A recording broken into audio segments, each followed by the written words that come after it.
Panorama group, जो सोचता है वो करता है। आपके अपने सपनों का आशियाना। जब आसमान में कोई गरजता हुआ फाइटर जेट उड़ान भरता है तो वो सिर्फ एक मशीन नहीं होती, बल्कि वो उस देश की संप्रभुता, शक्ति और सुरक्षा का प्रतीक होती है। ये आवाज सिर्फ इंजन की नहीं होती, ये हुंकार होती है उस आत्मविश्वास की जो अपनी धरती की रक्षा के लिए तैयार खड़ी वायुसेना में समाई होती है। आज जब दुनिया नई नई तकनीकों के साथ सैन्य क्षेत्र में आगे बढ़ रही है, ऐसे में भारत भी अपनी ताकत को नए आयाम देने की दिशा में अग्रसर है। तो चलिए जानते हैं कि फाइटर जेट्स की भूमिका क्या है, इनकी किस्में क्या है और भारत इस क्षेत्र में कैसे आत्मनिर्भर बन रहा है। फाइटर जेट्स यानी लड़ाकू विमान आज केवल एक तेज गति से उड़ने वाला वाहन नहीं, बल्कि ये पूरे सैन्य दर्शन का हिस्सा है। ये दुश्मन के हवाई हमलों को हवा में ही रोक सकते हैं और जरूरत पड़ने पर जमीन पर मौजूद दुश्मन के ठिकानों पर सर्जिकल हमले कर सकते हैं। इन विमानों की क्षमता केवल मिसाइलों और रॉकेटों को दागने तक सीमित नहीं है, बल्कि अत्याधुनिक तकनीकों से लैस है, जैसे स्टेल्थ तकनीक यानी छिपने की क्षमता, रडार चकमा देने वाली बनावट, आर्टिफिशियल इंटेलिजेंस का एकीकरण और मल्टी सेंसर सिस्टम्स। अब भारत द्वारा हाल ही में चलाए गए ऑपरेशन सिंदूर भी इस बात का उदाहरण है कि फाइटर जेट्स किसी भी आधुनिक युद्ध में निर्णायक भूमिका निभाते हैं। वहीं अब हाल के दिनों में सोशल मीडिया पर जिस तरह कावेरी इंजन ट्रेंड कर रहा है, वो भारत के सैन्य तकनीक क्षेत्र में आत्मनिर्भरता की ओर बढ़ते कदम का प्रमाण है। ये एक अत्याधुनिक गैस टर्बाइन इंजन है जिसे स्वदेशी रूप से विकसित किया गया है। इसका मुख्य उद्देश्य भारत की 5वीं पीढ़ी के फाइटर जेट्स को बनाने में सक्षम बनाना है। अब तक केवल गिने चुने देश ही इस तकनीक के मालिक हैं। कावेरी इंजन के विकास से भारत न केवल रक्षा खरीद में विदेशी निर्भरता से मुक्त होगा, बल्कि भविष्य में 6ठी पीढ़ी के फाइटर जेट्स की तरफ भी आत्मविश्वास से कदम बढ़ा सकेगा। वहीं फाइटर जेट्स को उनकी भूमिका के अनुसार विभिन्न श्रेणियों में बांटा गया है। एयर सुपीरियॉरिटी फाइटर जेट्स को विमानों का राजा कहा जाता है। इनका मुख्य उद्देश्य दुश्मन के विमानों को आसमान में ही मात देना है और अपने हवाई क्षेत्र पर पूर्ण नियंत्रण बनाए रखना होता है।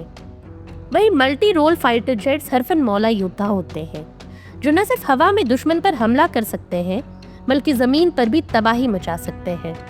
ये युद्ध के हर मोर्चे पर खुद को ढाल लेते हैं। वहीं इंटरसेप्टर्स ऐसे फाइटर जेट्स होते हैं जो दुश्मन के विमानों को देश की सीमा पर ही रोकने के लिए हमेशा तैयार रहते हैं। इसके अलावा ग्राउंड अटैक फाइटर जेट्स, इनका मुख्य कार्य दुश्मन की जमीनी चौकियों, टैंकों और मिसाइल ठिकानों को निशाना बनाना होता है। इनकी ताकत जमीन पर दुश्मन की रणनीति को ध्वस्त करने में नजर आती है। वहीं पहली बार फाइटर जेट्स का प्रयोग प्रथम विश्व युद्ध में हुआ था। उस समय इन विमानों की बनावट साधारण थी, लेकिन रणनीतिक भूमिका बेहद अहम थी। यहीं से डॉग फाइट जैसे युद्ध की अवधारणा जन्मी। इसके बाद जर्मनी ने दुनिया का पहला जेट इंजन वाला फाइटर विमान मेसरश्मिट मी 262 बनाया, जिसने सैन्य उड्डयन की दिशा ही बदल दी। इसके बाद ब्रिटेन, अमेरिका और रूस ने भी एडवांस फाइटर जेट्स का निर्माण किया और एक नई हवाई क्रांति की शुरुआत की। तो चलिए अब आपको बताते हैं 4th, 4.5 और 5th जनरेशन के फाइटर जेट्स के बारे में। 4th जनरेशन फाइटर जेट्स आमतौर पर हल्के वजन के होते हैं और पारंपरिक एयर टू एयर युद्ध की क्षमता रखते हैं। इनमें थ्रस्ट टू वेट रेशियो 0.9 से 1.1 के बीच होता है, जिसे ये तेज गति से मिसाइलें दाग सकते हैं और कम वजन में अधिक प्रभाव पैदा कर सकते हैं। 4.5 जनरेशन फाइटर जेट्स में पहले की तुलना में ज्यादा एडवांस तकनीक होती है। ये विमानों को रडार से छुपा सकते हैं, यानी इनकी स्टेल्थ क्षमता अधिक होती है।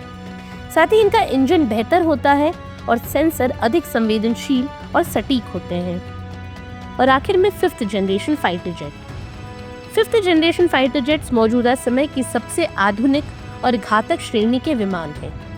इनमें सुपरसोनिक क्रूजिंग, रडार से अदृश्य होने की क्षमता, AI इंटीग्रेशन और मल्टी सेंसर डेटा फ्यूजन जैसे अत्याधुनिक विशेषताएं होती हैं। वहीं भारतीय वायुसेना की ताकत में राफेल का जुड़ना एक ऐतिहासिक कदम रहा। ये 4.5 जनरेशन का अत्याधुनिक फाइटर जेट है, जिसे फ्रांस की कंपनी डसॉल्ट एविएशन ने तैयार किया है। राफेल केवल एक युद्धक विमान नहीं, बल्कि भारतीय आसमान की गरिमा है। इसकी अधिकतम स्पीड 1912 किलोमीटर प्रति घंटा है और ये 3700 किलोमीटर की दूरी तक उड़ सकता है। स्टिल्थ तकनीक, मल्टी रोल क्षमता और एयर रिफ्यूलिंग जैसे फीचर्स इसे हर मिशन के लिए आदर्श बनाते हैं। गौरतलब है कि आज का भारत न केवल उन्नत लड़ाकू विमान खरीद रहा है, बल्कि उन्हें स्वदेशी तकनीक से विकसित करने की दिशा में भी तेजी से आगे बढ़ रहा है। फाइटर जेट्स आज एक देश की वायु शक्ति का प्रतीक भर नहीं, बल्कि उसकी वैज्ञानिक क्षमता, रणनीतिक सूझबूझ और आत्मनिर्भरता का परिचायक बन गए हैं। जब भी कोई भारतीय लड़ाकू विमान आसमान में अपनी रफ्तार से गूंजता है, तो उसमें सिर्फ ध्वनि नहीं होती, उसमें गर्जना होती है, एक मजबूत और सुरक्षित भारत की। क्योंकि जब देश की हवाई सीमा पर चील की तरह नजर रखने वाला फाइटर जेट तैनात हो, तो दुश्मन भी हमला करने से पहले 100 बार सोचता है।